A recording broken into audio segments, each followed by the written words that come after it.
Türkiye Büyük Millet Meclisi'nde kabul edilen ve sözleşmeli personeli öz ve üvey evlat diye ayrıştıran yasa teklifindeki adaletsizliğin bir an önce düzeltilmesi noktasında sesimizi duyurmak için bir araya geldik. Evet.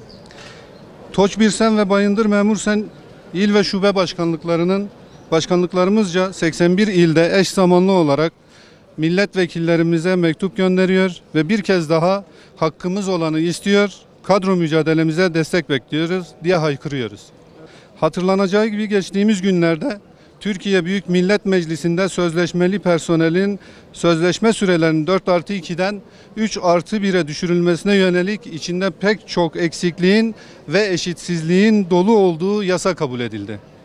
Sözleşmeli olarak görev yapan öğretmen, sağlık çalışanı ve din görevlilerinden bir kısmına yönelik yapılan söz konusu iyileştirmede diğer kamu kurumlarında ve unvanlarda görev yapan personelin yer almaması hiç kuşkusuz çalışma barışını derinden sarsacak, çalışanların moral ve motivasyonunu düşürecektir. Sorun çözmekten ziyade sorunları çoğaltıp çalışma barışını ve adaletini yerle bir eden bu düzenleme bu haliyle asla doğru değildir. Yıllardır iş güvencesi kırmızı çizgimiz diyerek her platformda kadrolu istihdamın hayati bir gereklilik olduğu bilinciyle 4 sözleşmeli kardeşlerimizin 4A kadrosuna geçirilmesi için mücadele ederken bugün bir de sözleşmeli personeli bu düzenlemeyle kendi aralarında eşitsizce ayıran kanuni düzenleme hiçbir şekilde kabul edilemez.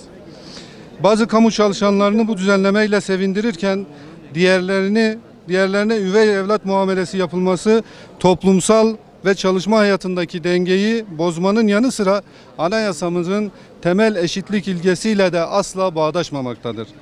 Bir an önce sözleşmeliliği sona erdirecek ve ayrım yapmaksızın tüm sözleşmelileri kapsayacak şekilde yeni bir adımın atılması için ilgilileri aklı selim olmaya davet ediyoruz. Unutulmamalıdır ki düzenleme dışında kalan kamu görevlileri ayrıcalık değil, sadece haklarını talep etmektedirler.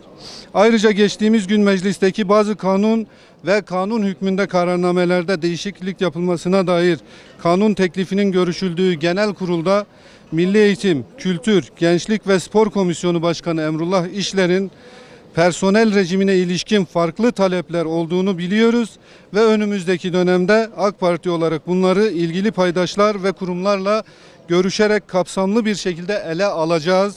Sözlerinin de takipçisi olacağız. Hacı gel. Hacı. İçeriden de mektuplarımızı Evet. Tamam. Hasan. Hadi sizlerden